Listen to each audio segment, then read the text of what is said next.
dear brothers and sisters, and also those who are joining us in our worship through this live stream.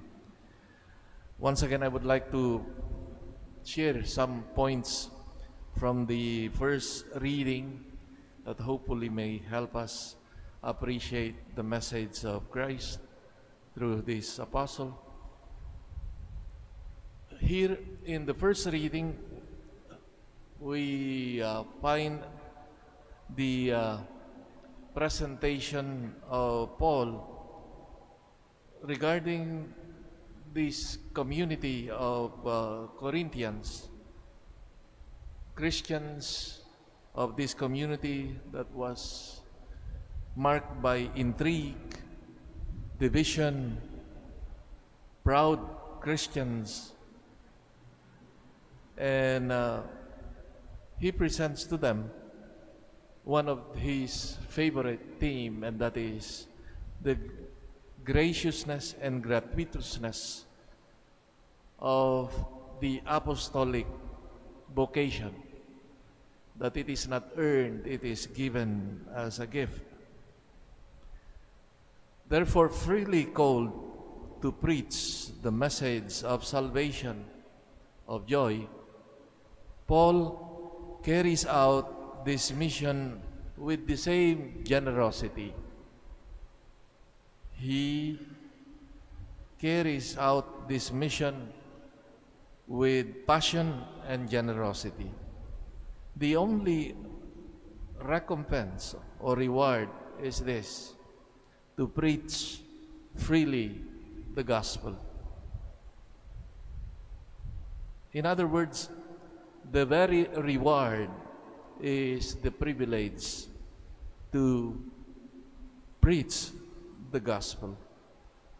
Just as Jesus briefly stated in the Gospel of Matthew, in that part section on missionary discourse, Jesus said, "Freely you have received, freely you give." The free giving of God must correspond to the free giving of oneself, of the believer. And here we find Paul questioning about the quality of faith of Christians. And he focuses on that tendency of attaching merit to those supposed to be good things that we do, or putting ourselves on the pedestal because of our faithfulness, pretending that we merit God's reward. One of the spiritual writers, Adrienne von Speyer, rightly wrote, and I quote, she said, "Holiness does not consist in the fact that one person gives all of himself or herself, but in the fact that the Lord takes everything, in a certain sense, even in spite of one He has chosen." And it is a good reminder, again, for all of us, that it is that God has given freely, generously. Our response, therefore, is that also of the same generosity. The Gospel suggests, in the Gospel of Luke, chapter 17, verse 10, "When you have done all that has been commanded to you, say, 'We are useless servants. We have done our duty.'" May this attitude of openness, generosity be also ours, and move beyond that idea, that attitude of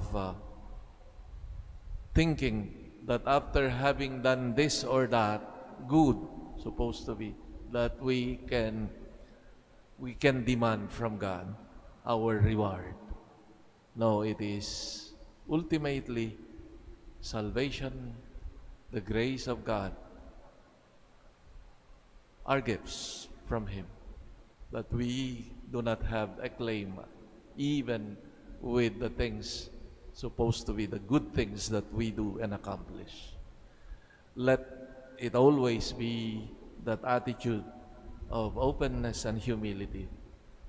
Lord, no, as the servants in the parable, no, we have done just what was commanded to us. We are but useless servants. We just have done